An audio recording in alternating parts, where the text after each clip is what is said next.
Sa parole est rare, est essentielle. Notre invité ce soir fait le constat d'un moment de bascule sur la scène internationale. L'Europe fait face à la menace comme jamais auparavant. Drones, cyberattaques, espionnage, provocation militaire à la frontière. Les lignes rouges se brouillent et la peur d'un engrenage grandit. Bonsoir, Général Pierre Schild. Bonsoir, madame. Je suis ravie de vous recevoir en plateau. Vous êtes le chef d'état-major de l'armée de terre, le CEMAT, comme le veut l'acronyme. Et vous publiez ce nouvel ouvrage aux éditions du Cerf, Le sens du commandement, qu'on va voir à l'antenne. Vous n'êtes pas un habitué des plateaux télé, il faut le dire, mais votre rôle au sein de l'armée est essentiel. Est-ce que déjà vous pouvez expliquer à nos téléspectateurs quel est votre rôle, comment vous travaillez avec les hommes et femmes qui sont sous vos ordres, mais aussi à qui vous rapportez en temps de crise? Alors le CEMAT, vous venez de le dire, c'est le chef de l'armée de terre. Donc l'armée de terre, qu'est-ce que c'est? C'est 110 000 soldats d'actifs, hommes et femmes, 25 000 réservistes et 8 000 civils. Donc le rôle de l'armée de terre et mon rôle, c'est de préparer ces soldats à leur mission. Il y a deux grandes missions. Une mission protéger les Français et puis une mission de solidarité stratégique avec les alliés, participer à la défense collective en Europe. Que faisons-nous? On les recrute, on les équipe, on les forme, on organise des unités, on les entraîne et puis on les certifie. Et pour répondre à votre question, qui les emploie? C'est le chef d'état-major des armées. Quel que soit l'engagement opérationnel sur le territoire national, à l'étranger, c'est le chef d'état-major des armées. Je lui confie les unités qu'il m'a demandées et que j'avais constituées au préalable. Les menaces, c'est le cœur du sujet en ce moment. Vous avez dit dans votre discours annuel à l'école militaire, nous vivons un changement d'air, nous assistons à un retour des empires. Les frontières entre paix, crise et guerre s'effacent. Quand vous regardez la situation actuelle, jusqu'où ces empires sont-ils prêts à aller selon vous? Loin. Je pense que les empires sont prêts à aller loin. Ce qui caractérise le moment, c'est, vous l'avez rappelé, c'est une bascule absolument formidable, pas seulement militaire ou stratégique, c'est une question de bascule culturelle, de bascule technologique, de bascule de la démographie du monde vers l'Asie également, et qui remet complètement en cause le monde qui était. Le monde qui vient est incertain, il est lourd de menaces parce que finalement la force qu'on avait essayé de contrôler depuis la Deuxième Guerre mondiale à travers la constitution d'un droit international, du respect de la souveraineté des États, cette force est sortie de la boîte. Sortie de la boîte peut-être au moment de l'attaque de grande ampleur russe en Ukraine, peut-être au moment de l'attaque terroriste à Gaza. On verra ça dans quelques années pour trouver une date qui sera marquante, mais c'est une réalité. Maintenant que la force est sortie de la boîte, un certain nombre d'empires, d'États, nous disent qu'ils veulent exercer cette force pour intimider leurs adversaires, voire pour les attaquer. Et quelle sera la limite de cette expansion des empires? C'est pas écrit. C'est une question de vassalisation ou d'être un ennemi. Et probablement que l'enjeu de notre continent, au-delà de notre pays, c'est d'être une force suffisamment importante et crédible et souveraine pour empêcher d'être vassalisé. Doit-on alors garantir la paix par la force dans ces cas-là? C'est clair. Depuis toute éternité, la force garantit le droit, garantit la liberté. Si tu veux la paix, prépare la guerre. Il n'y a pas de paix, de liberté sans force. Vous connaissez cette expression, elle a été reprise par le président de la République. Pour être libre, il faut être craint. Pour être craint, il faut être fort. Vous dites qu'il faut être prêt dès demain. Est-ce que la transformation de l'armée de terre est trop lente à vos yeux à l'heure actuelle, ou est-ce que nous sommes au niveau? On dit souvent dans les milieux militaires, il faut pouvoir tenir 5 minutes de plus que l'adversaire. Est-ce qu'on en est là? Oui, il y a un enjeu d'accélération de cette transformation. Alors la transformation, elle me paraît bonne. Nous avons une transformation de l'armée de terre très profonde qui a été rendue possible par la loi de programmation militaire 2024-2030, une loi de programmation militaire qui consacre 413 milliards d'euros pour les armées dans une logique de transformation. Elle a été élaborée en 2023. L'armée de terre, à ce moment-là, avait, au sein des armées, à mon avis, bien vu la situation. Mais depuis, l'urgence et la radicalité des menaces a encore cru. Et donc aujourd'hui, le plan est bon, mais il faut l'accélérer. Vous parlez de la menace. Est-ce que cette menace a commencé réellement en 2022 avec la Russie? Est-ce que les Ukrainiens ont révélé quelque chose d'une certaine manière? Non, je ne crois pas que la menace soit née en 2022. La menace s'est matérialisée en 2022. Mais si on prend la Russie que vous avez citée, la Russie s'est armée de manière absolument majeure au cours des dernières décennies. Simplement, pendant tout un temps, cette Russie faisait peser cette force de ses armes par l'intimidation. Et en février 2022, la Russie, qui est membre permanent du Conseil de sécurité des Nations Unies, qui est normalement un des garants de cette souveraineté des États, a franchi la ligne de l'attaque directe, ce qu'elle avait déjà fait de manière indirecte contre la Crimée. Et ça n'est pas cet événement, à proprement parler, qui révèle la menace ou qui est signe de la menace, mais ça la révèle quand même au sens où ça a été un marqueur et ça restera un marqueur. Les Ukrainiens font preuve d'une résilience historique. Je me doute que dans vos unités, vous réfléchissez notamment à ce que les Ukrainiens peuvent apporter à l'armée de terre française. C'est quoi les leçons que vous avez apprises du terrain ukrainien ? Alors les leçons, elles sont à tirer de cette guerre en Ukraine, mais elles sont aussi à tirer de l'ensemble des conflits qui se déroulent sous nos yeux, avec un enjeu absolument à en tirer les conclusions qui seront durables, sans se laisser aveugler par des conclusions qui pourraient être trop immédiates. Première grande conclusion de cette guerre et des autres guerres, c'est la question des nations. Ce sont les armées qui mènent les batailles, mais ce sont les nations qui gagnent les guerres. Pourquoi l'Ukraine tient ? Parce que le peuple ukrainien met ce qu'il a de meilleur, sa jeunesse, ses forces, la totalité de ses moyens et de son énergie dans cette défense. Et probablement que les conflits modernes ou les compétitions modernes appellent ce soutien entre les nations et les armées. Deuxième grande leçon, c'est la modernisation. C'est ce bouillonnement absolument extraordinaire de la technologie qui fait qu'il y a une transformation d'une partie des modalités de la guerre au moment même où les modalités les plus anciennes, les plus archaïques demeurent. Sur le théâtre ukrainien, il y a des drones, l'emploi du numérique, des feux longue portée, du cyber, que sais-je. Et en même temps, il y a les tranchées, il y a la boue et il y a des soldats qui se battent au corps à corps dans les tranchées. Les Ukrainiens, hier, ont fait face à un refus des Américains, celui de livrer des Tomahawks, ces fameux missiles de croisière de portée de 1600 km pour les anciennes générations. Écoutez. Les Tomahawks, ce sont des armes très dangereuses. Ce sont des armes incroyables. Si vous aimez la guerre, c'est quelque chose d'extrêmement précis. Ce sont vraiment des armes épatantes, des armes très puissantes, mais elles sont très dangereuses. Alors il pourrait y avoir une escalade. Les Ukrainiens, eux, ont répondu qu'ils en avaient terriblement besoin. Vous, quel est votre constat ? Est-ce que c'est nécessaire d'avoir ces Tomahawks sur le terrain ukrainien ? Ce qui est nécessaire sur le terrain ukrainien, comme sur les terrains de conflit modernes, c'est la capacité d'avoir des feux à très longue portée pour arriver à traiter des objectifs, à détruire des objectifs adverses dans la grande profondeur et réciproquement. Les Ukrainiens ont développé leurs propres armes. Ils ont mis en service, il y a peu de temps, des le Flamingo. Voilà, qui sont capables d'aller très loin dans la profondeur. Les Tomahawks, c'est sûr que ce serait pour eux quelque chose de supplémentaire. Mais je pense que ça n'est pas à proprement parler un outil qui changerait la donne. Ce qui importe pour les Ukrainiens, c'est le soutien des Américains. Ils l'ont, le soutien des Américains ? Ils l'ont, mais sur des preuves de soutien telles que « donnez-moi des Tomahawks », ils viennent d'avoir une réponse en demi-teinte. L'agilité des Ukrainiens a été primordiale. Vous parlez dans votre ouvrage de ce fameux esprit pionnier. Est-ce que vous pouvez dire à l'heure actuelle que l'armée de terre a un esprit pionnier en France ? Alors l'armée de terre française, elle a un esprit pionnier, mais il y a un enjeu à le développer encore davantage. Probablement que ce que nous apprennent les Ukrainiens, mais au-delà l'ensemble des forces qui sont aujourd'hui déployées et employées en opération, c'est que la capacité à s'adapter, l'agilité, l'innovation sera primordiale dans les temps qui viennent. C'est pas une idée de partir d'un point A, d'une situation A pour aller à une situation B dans laquelle on serait pleinement modernisé. C'est que le fait de s'adapter à l'évolution des technologies, mais aussi à intégrer cette évolution des technologies dans la tactique, ce sera un facteur de supériorité opérationnelle des armées. Donc l'armée de terre française, qui est innovante, doit l'être encore plus demain et encore plus structurellement, c'est-à-dire dans son cœur même, dans son corps même, y compris dans les unités élémentaires par l'invention de l'emploi des technologies, j'irais jusqu'au bricolage des armes pour avoir l'efficacité maximum. Vous savez, ce manque d'agilité, on en parle souvent en plateau.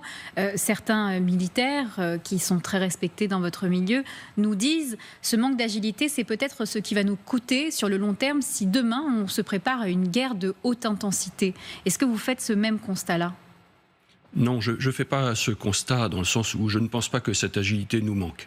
Maintenant, cette agilité, il est clair qu'il faut l'accroître et l'adapter au temps qui vient. Alors, il y a une agilité de base d'esprit pionnier que vous aviez cité. Pour l'armée de terre, il y a une question d'agilité plus structurelle et que nous avons alimentée par la création du commandement du combat futur qui, lui, essaye de mettre en place plus rapidement les nouvelles tactiques, les armes qui sont les plus efficaces, de longue portée, etc. Mais il y a une efficacité générale à accroître au sein du ministère et de l'industrie française d'une manière générale, à travers la Direction générale de l'armement. Nous sommes une nation qui a extrêmement bien réussi dans la construction de systèmes extrêmement complexes et très structurants, dont la dissuasion nucléaire, mais nos avions, etc. Comment pouvons-nous conserver cette capacité de construire des éléments structurants de long terme, tout en ayant une part complémentaires d'adaptation plus rapide, peut-être avec des entreprises petites et moyennes industries, etc. C'est cette combinaison-là qu'il faut qu'on établisse. Pourtant, Général Schill, nous sommes tout de même terriblement en retard sur le sujet des drones. Non. Le sujet des drones, il n'existait pas il y a 3 ans. Au début de la guerre en Ukraine, les drones militaires étaient balbutiants. Les drones étaient plutôt employés dans le civil. C'est pas que nous avons été en retard au début du mouvement, c'est que ce mouvement a lieu sous nos yeux. Et il a lieu sous nos yeux parce que 2 nations qui mettent toutes leurs forces dans la bataille sont en train de mettre tous leurs moyens, toute leur intelligence pour faire évoluer les choses. C'est un peu comme pendant la Première Guerre mondiale. Au début de la Première Guerre mondiale, il n'y a pas d'avion. Il y a à peine quelques voitures. À la fin de la Première Guerre mondiale, l'aviation est née. La voiture, le pétrole, l'électricité sont là. C'est ce qui se passe sous nos yeux. Alors, est-ce qu'on est en retard ? Nous ne sommes pas en guerre, donc nous n'avons pas ni les moyens, ni les besoins, heureusement, de mobiliser jusqu'au plus très fond de nos forces pour suivre ce mouvement. Il n'empêche que nous suivons le mouvement qui a lieu actuellement en Ukraine, et s'agissant des drones qui ont explosé au cours des 4 dernières années, nous sommes dans ce mouvement et nous sommes bien engagés, c'est clair. Maintenant, il faut que nous suivions le rythme. Justement, suivre le rythme, comment faire quand on voit l'évolution extrêmement rapide sur le terrain ukrainien ? Vous le dites vous-même, il y a une ingéniosité des Ukrainiens qui force à nous rendre compte que des drones, ils évoluent presque toutes les semaines sur le terrain ukrainien. Comment vous faites avec la DGA, la Direction générale de l'armement, pour trouver une sorte de drone dans lequel l'armée française pourrait investir et qui tiendrait la route sur le long terme ? Pour suivre ce rythme de l'évolution des drones, il y a effectivement de toute façon cet esprit pionnier à la base, et moi je l'encourage dans les forces de construire son propre drone, etc. C'est pas ça qui sera forcément un élément qui fera changer la dimension, mais cette dimension d'adaptation par la base, elle est absolument indispensable. Ensuite, vous évoquez l'adaptation plus globale, et notamment en lien avec la Direction générale de l'armement, elle est en route. Est-ce que la difficulté de ce sujet, c'est que c'est probablement une nouvelle façon d'acquérir les capacités. Je ne peux pas acheter 10 000 drones et les mettre en stock dans un de mes hangars en me disant « ça y est, j'ai mes drones ». Dans 6 mois, ils sont disqualifiés. Il me faut des industries, et avec la Direction générale de l'armement, qui soient capables d'être toujours à l'état de l'art dans la recherche. Ces industries qui seraient capables de livrer quelques drones de façon à ce que je puisse m'entraîner, les essayer, et qui, le jour J, serait capable de passer de production 2, 3 à production 10 000, 100 000. C'est ça l'enjeu. C'est pas un enjeu simplement de recherche, c'est un enjeu industriel global sur lequel nous menons un certain nombre d'études aujourd'hui. Comment, dans la transformation de l'armée de terre, vous choisissez ce qui est encore valable sur le terrain, dans ce qu'on appelle l'armement ancien, l'artillerie lourde qu'on peut utiliser sur les champs de bataille, et le nouveau? Comment trouver cet équilibre entre l'ancien et le nouveau pour mener une guerre moderne? Alors je n'ai pas le droit de choisir, il me faut les deux. Parce que les nouveaux équipements sur les champs de bataille, aujourd'hui, ne remplacent pas, n'éliminent pas les plus anciens. Je vous parlais des tranchées, on peut parler des chars, des hélicoptères, etc. Et donc, Vous avez employé, à mon avis, le bon mot, c'est celui de l'équilibre. Comment trouver ce bon équilibre ? C'est tout le défi. Ce défi, c'est une question de choix. Aujourd'hui, moi, j'estime que mon enjeu, c'est de pousser les feux sur l'innovation. Tout en conservant mes capacités les plus structurantes. Maintenant, j'ai un enjeu à réfléchir notamment aux capacités, par exemple, de systèmes de commandement, etc., qui vont accélérer ou améliorer ou démultiplier l'emploi de mes équipements, y compris les plus anciens, pour les intégrer à ce mouvement de modernité. Concrètement, c'est tout ce qui est des systèmes de commandement, les systèmes d'acquisition des objectifs, de décision d'action, et puis de lien avec les moyens d'action. Les alliés de l'OTAN ont fait face à des menaces téléopérées ces dernières semaines. Est-ce que ces attaques sous le seuil du nucléaire vous inquiètent ? C'est clair que toute attaque, tout test doit inquiéter parce qu'il y a une réalité de la menace. Cette réalité de la menace, objectivement, je vois deux piliers. Un, les drones, et vous l'avez dit, ont cru et se sont multipliés et sont employés de manière tout à fait importante. Et donc, ce sera un marqueur des temps qui viennent. Les drones seront là. Deux, la Russie a les moyens, probablement la volonté de au moins nous tester, au moins d'essayer de créer des biais entre les nations européennes. Mais face à cette menace, nous avons des atouts. Nous avons des atouts parce que il y a en Europe des ressources absolument majeures capables de mettre en place des moyens de réponse. Nous sommes une coalition. Et nous avons tout ce qu'il faut pour répondre. Vous savez, la réponse qui a été donnée, c'est de proposer un mur de drones. Est-ce que pour vous, c'est la bonne réponse ? Alors, ce qui est bien dans cette proposition de mur de drone, c'est qu'il y a une réponse, il y a une volonté de se défendre. Derrière cette volonté de défendre, il y a des questions des modalités. Quelle modalité pour la défense ? Et là, je pense que c'est ce qui est à discuter dans les temps qui viennent. On sait que dans la défense, en gros, il y a trois façons de se défendre. Il y a dissuader, c'est-à-dire être suffisamment fort pour que l'adversaire n'ose pas vous attaquer. Ensuite, il y a la défense à proprement parler. Et dans cette défense, ça peut être une défense périmétrique, une défense dans la profondeur, une défense de points cruciaux. Et puis, il y a l'attaque, qui souvent, il est bien connu que l'attaque peut être la meilleure des défenses, dans le sens où l'assaillant a toujours l'initiative sur le défenseur. Maintenant, si j'en reviens à la défense, ce mur de drone, il faudra en attendre les modalités, y compris d'ailleurs dans la direction. C'est plutôt la Commission européenne qui a proposé, alors qu'en principe, les questions de défense et de sécurité sont plutôt une question des États. Il y a une question entre l'Union européenne et l'OTAN.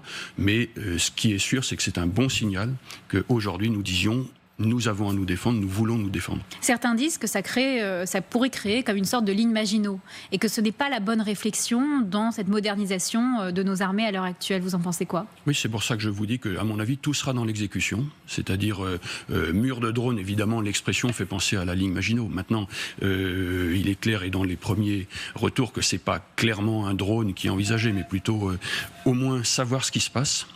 C'est-à-dire avoir des moyens de détection pour savoir, et puis des moyens d'action plutôt échelonnés dans la profondeur.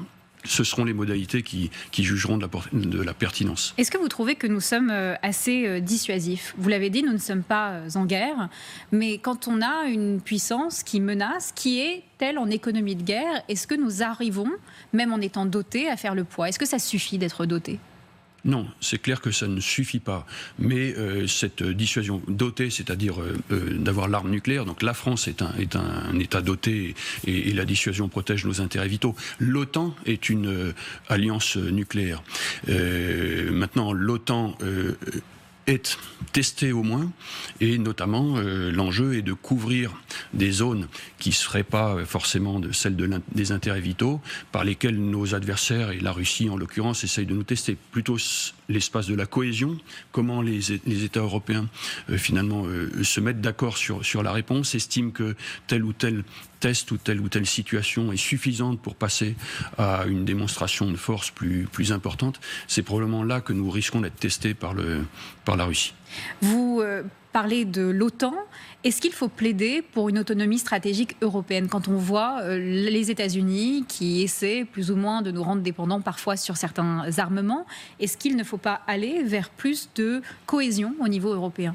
Je ne mettrai pas sur le même plan la notion de souveraineté au sens de l'indépendance par rapport aux États-Unis et la notion de cohésion. Ce qui est sûr, et c'est la politique de notre pays, c'est de contribuer, d'être moteur dans la constitution, la consolidation d'un pilier européen de l'Alliance Atlantique.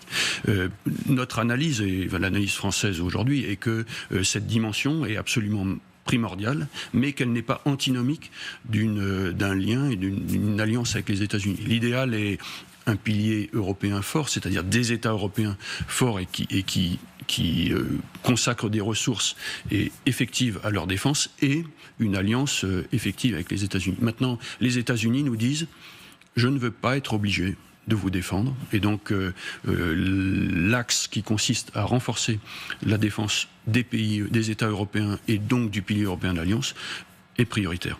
Vous dites qu'à l'avenir, le champ de bataille sera beaucoup plus automatisé et donc au plus bas échelon, il faut que les soldats soient confiants et soient capables d'agir. Vous parlez d'un commandement par l'intention dans votre ouvrage « Le sens du commandement » aux éditions du CERF. Ça veut dire quoi, le commandement par l'intention ? Commandement par intention, ça veut dire mettre au premier plan les finalités, le but, le sens, et laisser l'initiative des modalités aux subordonnés, mais dans une obligation de résultat. Pourquoi aujourd'hui réfléchir à ce sujet ? Vous l'avez mentionné, les conflits à venir ou envisageables mettront en œuvre des masses beaucoup plus importantes de force, et donc la subsidiarité dans le commandement sera indispensable. La complexité du champ de bataille fait que l'intelligence à tous les niveaux pour trouver les meilleures voies et moyens sera primordiale. Et puis la jeunesse, aujourd'hui, on le sait, et c'est bien normal, est en quête de sens. Et donc donner du sens, donner de l'initiative, donner de la subsidiarité, c'est adapté aux temps qui viennent. Quand on a été habitué dans l'armée aux ordres, sans pouvoir notamment dire à son chef, eh bien, je ne suis pas d'accord, est-ce que vous arrivez à débloquer ça chez les plus jeunes ? Mais ce n'est pas du tout ce qui se passe dans l'armée de terre française, ce que vous me décrivez. Souvent, c'est vrai que quand on a réfléchi, j'ai réfléchi à écrire ce livre, ou plus exactement, au début, mon but était d'envoyer un message aux soldats de l'armée de terre pour leur dire comment, dans le temps moderne, il convient de commander. Lorsque nous avons rencontré des acteurs extérieurs, ils ont été très intéressés, et j'ai eu souvent cette question. En fait, l'idée de l'initiative, c'est une idée très ancienne, c'est très lié à l'esprit français, de la synthèse et d'une forme de liberté. Nous sommes connus parmi les nations alliées comme étant une des nations qui a un commandement militaire qui privilégie l'initiative. Mais alors, pourquoi aujourd'hui revenir sur ce sujet ? Mais parce qu'en fait, cette initiative, elle a été un peu malmenée par un certain nombre de réalités modernes qui sont l'aversion au risque, qui sont des systèmes de commandement beaucoup plus élaborés qui laissent penser qu'un jour, le chef saura et pourra donner des ordres suffisamment précis à tout le monde. Donc centralisation, et puis la dimension internationale qui fait que c'est plus facile d'avoir des checklists, des modalités très définies quand on est Donc cet esprit français d'initiative qui a été abîmé demandait un retour à la simplification et qu'on revivifie cette notion de intention, donner du sens, donner de l'initiative. Vous n'excluez pas un jour le retour au service militaire. Alors j'ai l'impression que c'est un peu antinomique avec ce que j'entends dans les milieux militaires. Beaucoup disent on n'a pas l'argent, ça ne peut pas se faire de cette manière-là. Un retour, ce serait un peu ubuesque vu la situation actuelle. Mais vous ne l'excluez pas ? Non, moi je ne l'exclus pas. Je pense que, je vous disais, nous sommes à un moment de bascule absolument majeur, et que donc un certain nombre d'éléments qui avaient été constitutifs de l'organisation de nos armées au cours des dernières années sont à revoir. 1997, suspension du service national, on avait une armée professionnelle. Voilà. Il y a un moment qui est au moins aussi important que la chute du mur de Berlin et l'écroulement du pacte de Varsovie.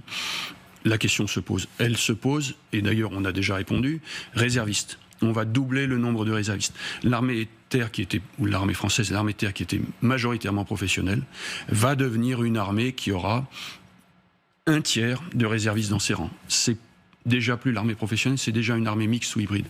Est-ce qu'une partie de ces réservistes serait sur les rangs tous les jours en tant que conscrit, je pense que c'est une solution qui est à envisager et c'est probablement une réponse à nos besoins de recrutement. Vous savez que nous recrutons énormément, 15 000 jeunes par an. Plus que nos alliés d'ailleurs. Plus que nos alliés et mieux que nos alliés. Mais nous recrutons aujourd'hui dans une classe d'âge à 20 ans qui est à peu près de 850 000 jeunes hommes et femmes en France. Cette classe d'âge va s'écrouler dans 5 ans, il y aura 100 000 jeunes de moins. Et donc, avoir des réservistes et ou des conscrits, c'est peut-être une solution par rapport à cette question de la démographie. C'est une solution pour ne pas avoir dans nos rangs la masse qui sera nécessaire de mobiliser le jour d'un événement majeur. Et donc, ces réservistes, c'est possible. Et puis, je pense que ça répond aussi à une volonté et un besoin. Je disais tout à l'heure combien le fait du lien entre la nation et son armée était un des éléments constitutifs des guerres modernes. Donner la possibilité à des jeunes hommes et des jeunes femmes français de servir dans l'armée, mais seulement pour quelques jours, quelques mois, et pas forcément quelques années comme les professionnels.